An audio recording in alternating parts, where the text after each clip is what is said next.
I'm Henry Lukas. I'm the Education Director at the Spellman Museum of Stamps and Postal History on the campus of Regis College in Weston, Massachusetts. And like all other museums, we've been closed for the last few months and we miss our visitors. So what we thought we'd do is just create a real quick virtual tour of the museum just to show you a little bit about it, especially for those who haven't been here before. And hopefully when we do open, it'll encourage you to come visit us. So why don't we get ready to go inside the museum. The museum, by the way, has been here for over 50 years, so come on in. So welcome to the museum. This is our main area, and I'd like to introduce you to a friend of ours. This is Archie, the stamp collecting alligator.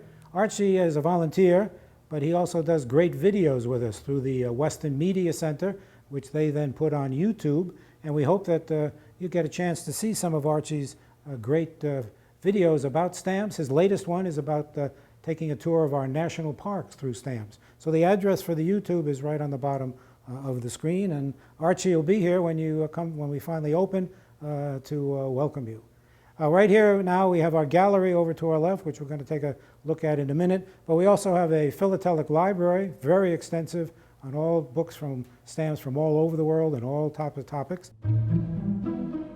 And then right around the corner we have our museum store, which is great for both collectors and non-collectors. We sell all previous vintage US stamps, plus we have gifts that both for collectors and non-collectors. So when you come to the museum, we certainly hope you'll check out the gift shop.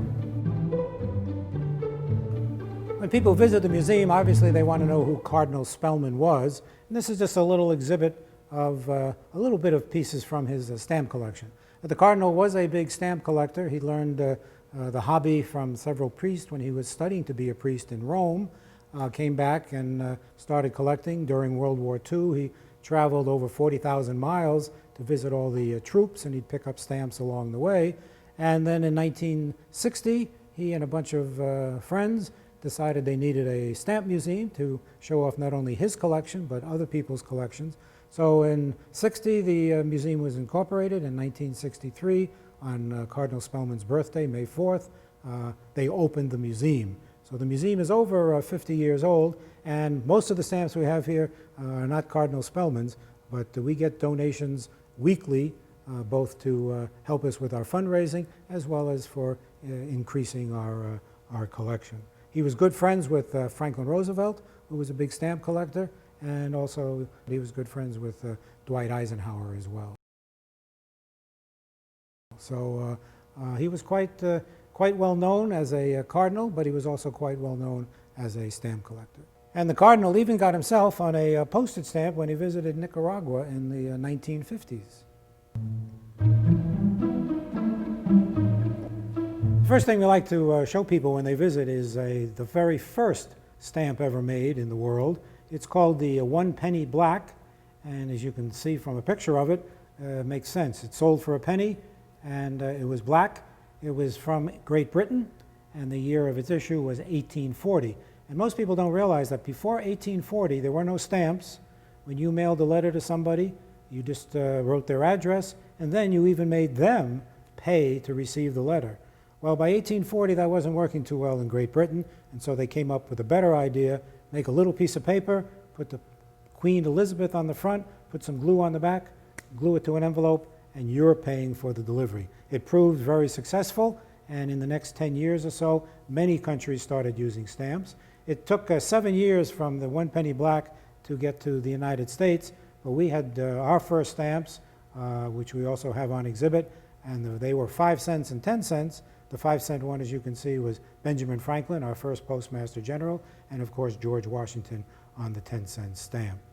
These stamps are not that expensive used because they made almost 70 million of them. One of our popular exhibits is a series of frames that deal with mail that was carried by the Zeppelins from Germany to America in the 1930s. Stamp collectors really like to find all the envelopes that carried letters at that time. And of course, the most famous letter actually was one that was on the Hindenburg, which you all know exploded on landing in Lakehurst, New Jersey in 1937. It was carrying thousands of pieces of mail, most of them burned up, but about 200 of them actually survived, and stamp collectors very interested in both stamps and anything to do with postal history. The envelope, this is one of the envelopes that was actually on the Hindenburg when it exploded, and believe it or not, this burnt piece of paper basically is worth thousands of dollars to a collector. Another popular thing that stamp collectors like to do, besides just collecting countries, they like to collect a theme, or what we call a topical collection. And a few years ago, we actually had a person exhibit his collection. He had over 800 stamps that related to things in the Harry Potter stories. The most interesting one probably was, if you're a Harry Potter fan, you know that Hedwig the owl, the snowy owl, carried the mail for Harry Potter, and the British government actually put out a stamp with Hedwig carrying a letter. But the rest of these are all different owls on stamps, and there's hundreds of stamps that feature owls. When the museum reopens, we're going to have a program of real owls coming into the museum and compare them to the owls on stamps. And we also hope to have another show of snakes on stamps, which we did when we were open. We have a herpetologist come in, and he's got over 2,000 stamps that show snakes on them. So topical collection is popular among stamp collectors. Another popular exhibit we have at the museum is our collection of letters and envelopes that were used by the soldiers in the Civil War to send back what was happening. And this interests not only stamp collectors, but any historian who studies the Civil War. Many of the ways we knew what happened during the war was because of letters. Now, the South, when it seceded, had its own post office system, and of course, they put Jefferson Davis on their stamp. But these envelopes, they made about 4,000 different ones that collectors like to put together. So now let's go out into the hallway and look at another exhibit. We like to tell people that we're not just a stamp museum for stamp collectors, but we're a general history museum. And we have items that relate to history of the country in addition to the stamps that were issued at that time.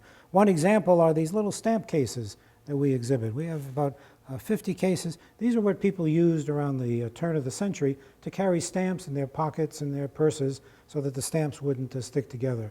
So if you're an antique dealer, for example, you might be looking for these at an antique store. But they're just very beautiful. Some of them look like letters, some of them look like books, and it's just another part of postal history that relates to stamps. This is our activity room, which we invite kids and adults to come during their visit to learn more about stamps. We have a lot of stamp games they can play. We have books all about stamps. One of the more popular books is a little story about a little girl named May who mailed herself, actually, out in Idaho to her grandmother when parcel post just started and there weren't any rules against mailing people. So we have all sorts of stories like that. But this is with a room where we encourage the young people especially to become stamp collectors. And we have hundreds and hundreds of foreign and American stamps. They sell for just 2 cents a piece, and the kids can make a topic, they can pick all subjects, and hopefully take it home, and they'll be back again to add to their collection. This is our special exhibit room where we have examples of the way mail has been carried over the years. We have an exhibit on the Pony Express. We have an exhibit on the mail that was traveled by a train, which is how most mail was carried for many, many years. We have all different. We have a cancellation machine, and we have an exhibit of rural free delivery. People don't realize it wasn't until the 1890s that you actually got mail delivered to your house. Up until then, except if you lived in a city, you would go to the post office. But then in 1913, they started with parcel post, where you could deliver packages. And some of the farmers' wives figured out it was a good way to make a little extra money by sending the chickens' eggs to people in the next few towns. And this was a container that how you would send your eggs. This one is good for 2 dozen. They put it in there, a little protection.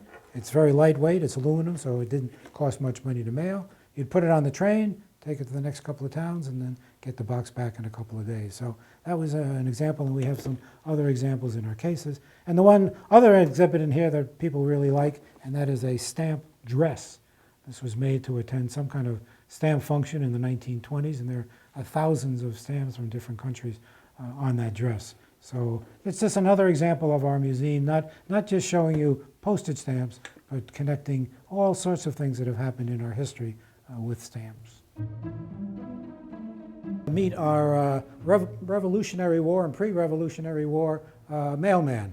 This is what a mailman would have looked like in the colonial days. And he would ride from Boston to New York on what we call the Boston Post Road, which is still in existence today.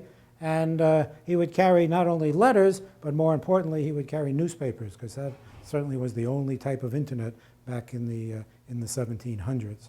And he's actually been featured on a postage stamp, on a bicentennial stamp. So when our kids come here, we always say, you know, how long does it take you to get to New York? And they say, well, 4 hours. It would take him about 2 weeks to ride from Boston to New York. There were no bridges. The roads were very narrow, and so it was a pretty dangerous job, but he carried the mail.